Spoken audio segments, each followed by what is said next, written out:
All right, today I am working on the Avant 200. We're going to be doing transmission mounts and a driveshaft center carrier bearing.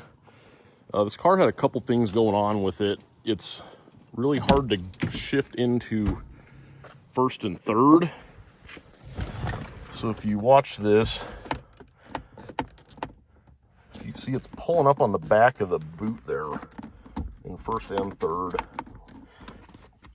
So at first I thought the shifter linkage was all worn out. I pulled all that apart and it looked good. And what I actually found was underneath the vehicle on the backside of the transmission, there is these like rubber bushings here. This is one of them. And here's the other. And it's, you can tell they're just like trashed.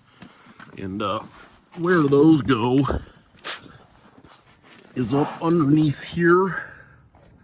You can see the bushing. It's got two 13 millimeters, and then that's the actual transmission mount, and then it bolts to this subframe. And the transmission mount on both sides is basically just sitting on the subframe, whereas it should be up like the width of this. So it's actually, the back of the transmission is actually dropped down about an inch to an inch and a half. So what I'm kind of hoping is that once the bushings are installed back in there again, that the transmission and powertrain and everything should sit level. And another issue you can see here is the exhaust is actually bolted to the transmission, and this exhaust has always hung pretty low since I've had the car, so I'm hoping it tucks that exhaust up another inch or so. So another issue I've had with this car is I had it on the freeway the other day, and it's got kind of like a rotational, like a bearing noise. Not so much a vibration, but you can kind of hear it. And while I was under here, I actually got to messing with the drive shaft. Let me see if I can get it to do it here. But this center carrier is like completely disintegrated. So that drive shaft can, as you can see, is moving like about a ½ inch either direction. So I actually looked on Rock Auto and a few other places and could not find the drive shaft center carrier bearing anywhere until I did a Google search and found this JXB Performance.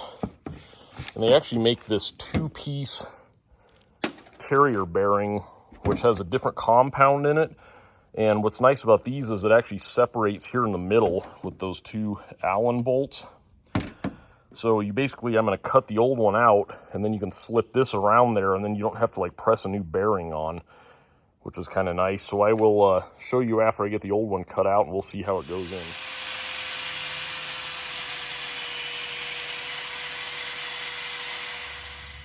All right, so I got the old bearing. I just cut it in two places with my 4.5 inch grinder. You can see the rubber's just like disintegrated on this.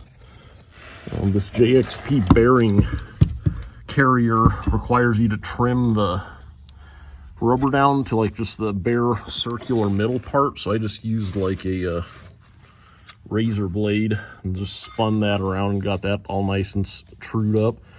And yeah, next I'm going to clamp that on there and bolts back up in the existing factory spots there. So be right back. All right, I got the carrier bearing up in there. I just need to tighten the bolts. So you just put it in, and there's these, they're actually 6 millimeter Allen sockets, and I just kind of put the spacing on this center bushing like kind of 180 out from the, or I guess 90 out from the actual split in the carrier there. And yeah, I mean, as you can already tell, it's a lot tighter, so we're going to tighten it up and see what happens. All right, I got it all tightened up, and as you can see, there's like no play whatsoever in this at all now. It's I'm pretty happy with it. So hopefully that solves the issue here. And then we're going to go back in with the transmission mounts here in a little bit.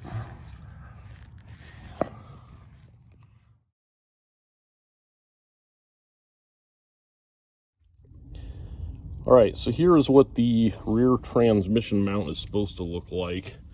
And here again, I'll show you what mine looked like. So that's like the inside of it. Oh, here's the other part. So basically new, old, and this is actually I found these on Amazon. 104 1151. They were like 15 bucks a piece, which isn't too bad at all. So I'm gonna go ahead and put this in. All right, I'm going back together. I've got the other side motor mount or trans mount in, and as you can see, there's already like a inch or so gap. And when I get this other one installed, it'll push it up even more. But there's actually a clearance now, as you can see, between the mount and the subframe, and I'll come back when I get this installed and see how much more it lifted it up there. All right, I got the transmission mount back in. I actually broke the 17mm center bolt, so I had to put that's about a 9/16 bolt in there. I'm gonna have to cut the end of it off, but I'm gonna lower the car down and see if it changed the shifter geometry at all.